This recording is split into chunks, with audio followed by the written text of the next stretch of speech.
Hey, Rod here at East Coast Lumberjack. And this week, we're going to finish up on all the wood we split. So as you see behind me, I'm feeling pretty good. Okay, there's a lot of beautiful axe handle blanks all sitting here, split out all by hand. Nice straight wood, flat this way.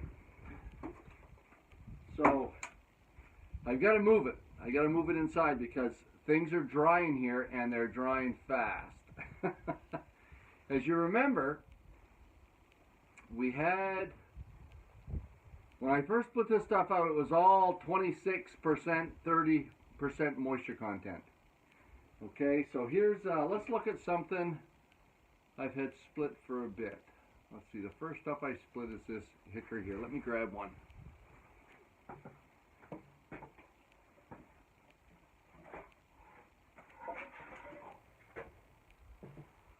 Okay, because I want to show you this. So this is a piece of hickory. It was not the outside piece with the bark on it. It's the next one in. And as you see, I've got it stacked out here, and you can see there's lateral checks. Okay, right here there's a lateral check right there. If you flip this side over, look at them here. Okay, so look at those lateral checks. Okay, so it's drying too fast. It's drying too fast. The ends, for example, this one here, look at this. On this end, you can see there's a little split here, and it runs right down here, probably about 6 inches. So 6-inch split, or a check, 6-inch check in this wood. I got to get this wood inside. Okay, it's drying too fast out here. And we'll take our moisture meter, and I'll right here, the little moisture meter. That's a great little tool. Okay, and it helps you a lot know what's going on. So we're on now. Okay, 12% in the middle of this, 12%. If I do the end of it, 6%. Wow, I guess he's dried quick. This end here, 11%. Okay, so that's what we're at in this one here. This side here, 7%. This side, 7%. So we're down to single digits, and we got there pretty darn fast. So I need to move this wood tomorrow. Okay, I've got to get it inside because I don't want these ones. So let's take a look at these ones. Okay, so they're, first of all, they're standing up. Now I'll tell you one thing: when you stand wood up, moisture runs down. Okay, it'll run out of it. So if you look at the bottom end of this bolt, okay, there's no checking there at all. Okay, there's still lots of moisture because it's all draining from the top. Here's the top. Okay, so you can see there's a fair number of drying checks in it. Now let's use the old moisture meter right here. I'm just going to bring you down a little bit and you see what's going on. So on the moisture meter on this end, so this is the bottom end. Whoops, she's off. There we go. Okay, 20% moisture at the bottom. Along the outside, so this is the inside, where the opposite the bark, 20% moisture. Top end, where we have all the drying checks, 13%. So things are happening. Okay, the water's running out of the top, running down to the bottom, but my drying checks, they're in there almost 2 inches. Okay, so right here, you can see this drying check here comes in almost 2 inches. I don't want it to dry much faster than this because that check's going to continue down and I'll lose that handle. So this stuff's got to go inside where it's a little bit more constant moisture. Okay, outside here we get a pile of rain, then we get the sun, and it's dry as a bone. So we're fluctuating a lot. Okay, and those big fluctuations are what causes that to get some checking in your wood. So we want it slowed down, going a little bit slower, as we drain the moisture out of it. So the other thing I'm going to do, of course, here it's standing, okay, and the moisture, like I said, is running down. When I stack it, I'm going to stack it flat, okay, and I'll stack it down and I'll alternate the bark. So, and the whole reason for that is because I want the moisture to come out of it a little bit slower and more gradual, so that we don't get... Air-dried wood is pretty solid wood, okay, and my wood is known for being tough as nails. And I'm really glad for that, okay? That's the whole goal in making a good quality handle. So, I want to show you what we got here. So I've numbered it all this time, okay? So here it is. And it is, okay? For a handle maker, this is a pretty impressive looking sight. At the far end, I have 13 yellow birch. And the yellow birch split out pretty beautifully. You know, for yellow birch, you remember one of my videos was really tough. This one here is a little ugly looking. But most of them are pretty nice. Like that one there, it's pretty sweet. So they came out pretty nice. Let's see if I can swing this around this way without falling over. Okay, because what I want to do is check. I want to check the moisture content in my yellow birch, because it is starting to check on the ends. I know my little woodpecker in that elm over there. My elm's just about dead. So let's see here, moisture meter. Turn you on. There we go. So on the flat side here, okay, 16%. Not bad at all. The top will be less than that. 9% at the top, and of course it's standing, so we're going to have the same kind of effect happening here with the bottom having high moisture. 17%, okay, and that one there, 17%. Here, 13%. So this yellow birch is almost ready to use. So it dries quickly. It's probably my second fastest dryer. The ash here. So I've got about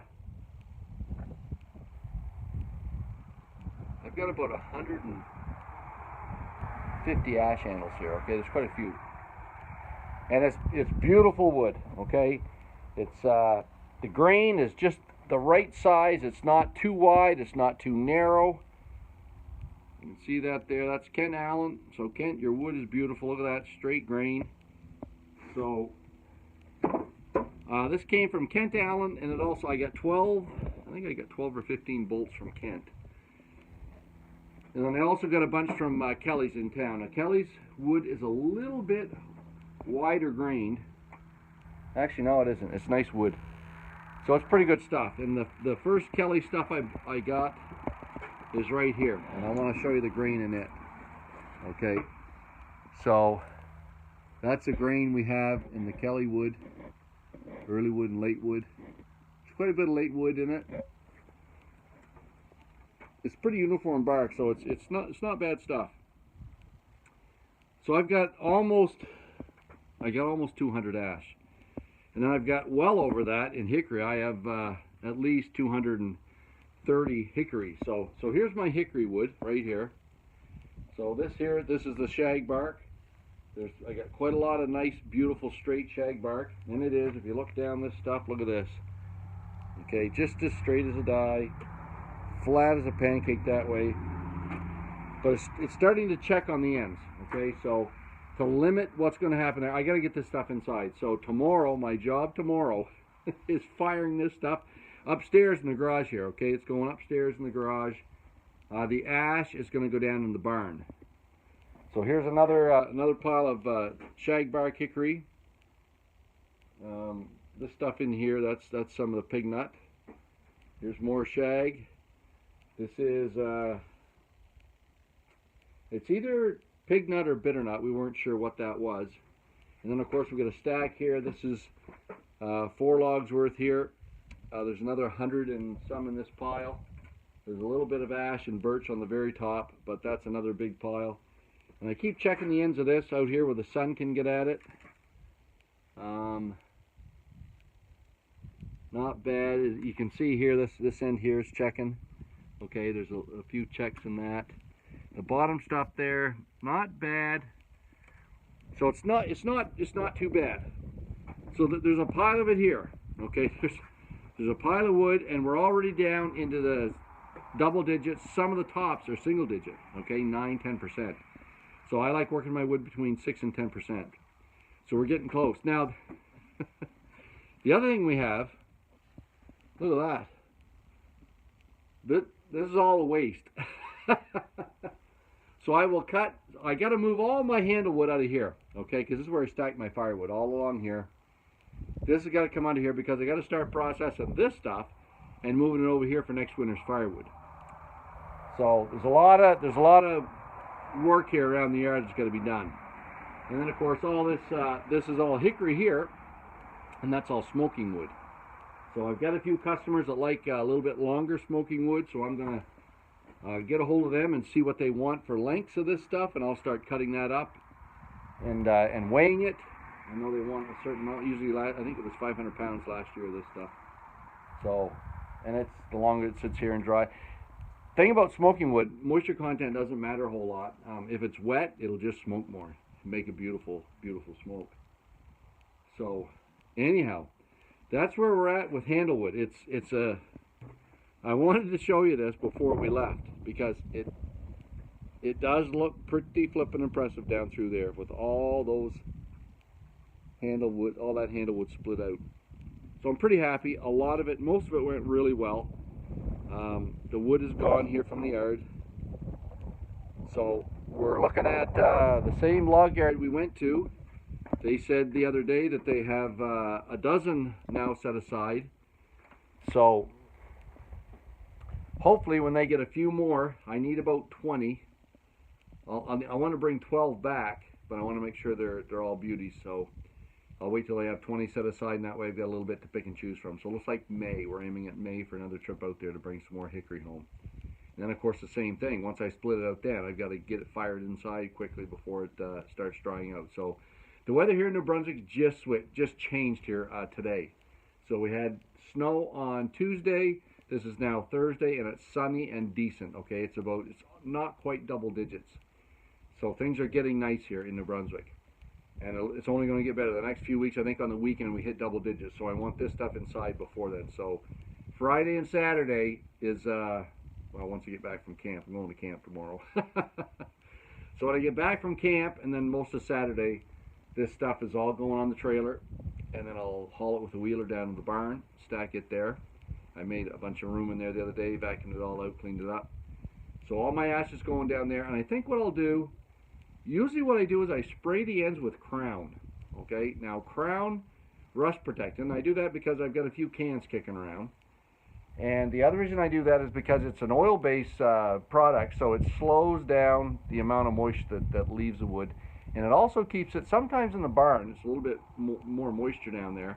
Sometimes I get a little bit of not a fungus, but a mold or something. It just, the ends sometimes will turn green if I have a really wet summer. So when I spray the Crown on the end of it, it prohibits that from happening.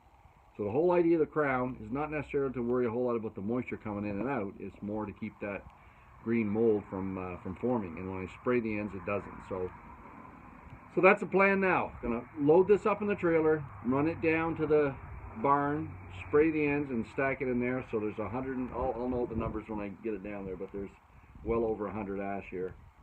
So that'll take me into the hickory, and then the hickory, I'm going to fire that stuff upstairs because it's drier up there in the garage, and no moisture. I don't have to worry about anything turning any kind of color up there at all. So, and usually not in the barn, but I just want to be safe. And then I'll get that last pile down there. That's so you can tell the stuff with bark on it is taking a little bit longer for it to dry, and it doesn't check nearly as bad. Those pieces I took out, so once I take the outside piece, split it off, that next piece in there, it's good for hammer handles and sledgehammers and stuff like that. But when it's out in the air like this, it dries quickly. And hickory wood is notorious if it dries too quickly to get those lateral checks. So that's what we got. Pretty happy here. That's all the handlewood split out for the spring. We're going to have another late spring run, hopefully to go back to get another dozen logs and bring them down. And if worse come to worse right now, I'm back in business. So, you know, we're down around, again, double digits, 12 to 16%. It's a little bit harder to work, but I can do it. So the only problem is it'll dry a little bit more. So I'd have to put some linseed on the ends to make sure it doesn't check on anybody. So just to finish up, it's gone. So the wood has been moved. The wood's been moved. I've been a busy boy around here. Here's my last project today. So I've got an apple tree here. This is a Honeycrisp. I've got another one here, and then behind it, actually this one here is I think it's a Gala. That there is a plum tree, and then of course way in the back there's another apple. So they're all pruned. Of course it's pruning season here in New Brunswick. We're going up to double digits. Next week we're hitting double digits all week. So of course things are going to start changing here a lot. Still pretty cool here today. I've got a peach here, peach tree that's all pruned up, and then I've got another apple over there by the swing set. It's all pruned, and then I've got a little, this is my cherry tree, and I just pruned it today, and then of course the apple tree in here. So I've got to build a fence around here because the deer coming in and they flip and pound the snot out of all my fruit trees and stuff. So I got to build a fence. I might just put up an electric one this year, but I'd like to get a page wire fence. So we're coming into the barn. Now, the front 2 rows here, this is all ash, and this is from last year. But what I want to show you is this stuff. Okay, so it's over 6 feet high here. This is all the hickory. And you can see the ends look nice. It's all been sprayed with crown on the ends. And I want to clarify, the stuff that was checking bad was this stuff here. Okay, the stuff that it's bare wood the whole way around. Okay, and I know that stuff does check, but I use it as a gauge because when it starts checking, I know that I got to get this other stuff inside. So all the stuff with the bark on it's still in nice shape, and it's all in here drying now.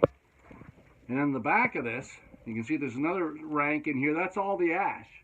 So I've got my barn here. I've got this is where I used to keep my cows. I milked a cow for 12 years. Yes, the old East Coast Lumberjack did. Here's one cow stall, and it's full of handlewood. And then where we used to keep the calf, in here, this is the first stall. It's all full of handlewood. So I put all that stuff inside. I'll take it in and show you my other. I'll show you my other stash. So the barn, that is up on a wooden floor, but the barn sits, if you look down here where the barn sits, okay, there's a fair bit of water laying around here. So this is low, and there's more moisture here than there is in the garage, okay? Of course, my moisture meter won't tell me what I have in the air or wherever else. I guess I could probably push it into the boards there in the barn, but the driest place is definitely upstairs, and it's more consistent. So I did have a blower in the barn. I got to put a fan back in there again. My fan is here now in the shop when I'm running the duplicarver. So, oh man, I locked that door. So hang with me here for a second. I'm going to take you upstairs and show you the. I'll show you the upstairs of the garage. So we will go in and check it out up here. It'll be dark here just for a second.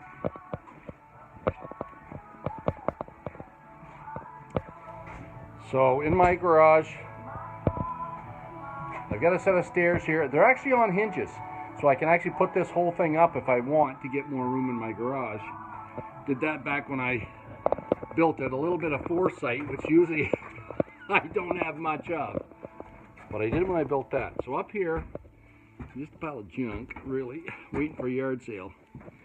But I've got some, I do have some, so I've got some ash out here by the door. And I've got some ash over here underneath and behind that stuff. But my newest piles are right here. Okay, so this is all my hickory wood.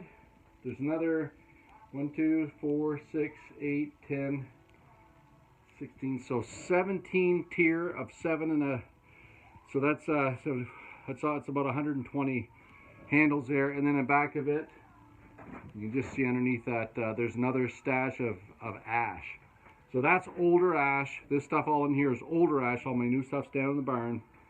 And then of course my new hickory stuff is here. And if you look at it, it looks nice. You can see that they're not, there's not a lot of checking on the ends at all.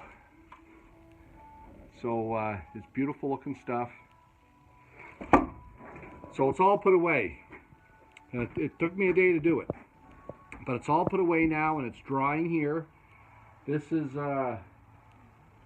stuff will dry a lot more consistently up here because, and actually, as the summer comes along, usually it gets, it's almost to where it needs to be. And then, of course, when the hot summer comes, of course, this is a tin roof up here. And I've got a window at the back. There's a door here at the front, and there's a window down here at the back. And I can open that and let some breeze blow through here. But it'll dry out perfectly up here. I've had handlewood up here for probably the last 6 or 7 years, and it's usually the hickory, and it dries beautifully up here. Now I will say, air-dried hickory is tough wood. It's tough wood, and I've always heard from a lot of guys down under and everywhere that the hickory that I produce like this, drying it this way, is really tough, and that's good news. So this stuff's all processed and put away. And I think there's almost enough logs out in Quebec for another road trip. So I'm going to have to I want to get 2 loads this year to try to keep a little bit ahead of where I was. I ran out last year, and man, I hate running out of wood. So while I've got good access, and actually I'm bringing in some nice wood out there, I'm going to go at that stuff and bring some here. So I just wanted to finish up that video so that you guys could see that it's all put away, and actually we're looking pretty nice. So when the stuff that's 4 sides bare, when I start seeing it checking, I know the other stuff has got to come inside. So it's all inside here now, drying. We shouldn't have any problem with this wood from here on. Now that I've laid it down, actually the water will kind of run back along that bark in there and even out the moisture content in the wood. And then of course it'll just slowly over time, the rest of it will seep out. So then what I do from here, I throw this stuff into the shop. And of course it dries the last couple of percentages there, and then of course away we go to use it. So anyways, that's this week's video. Join us again next week. All kinds of good stuff coming at you.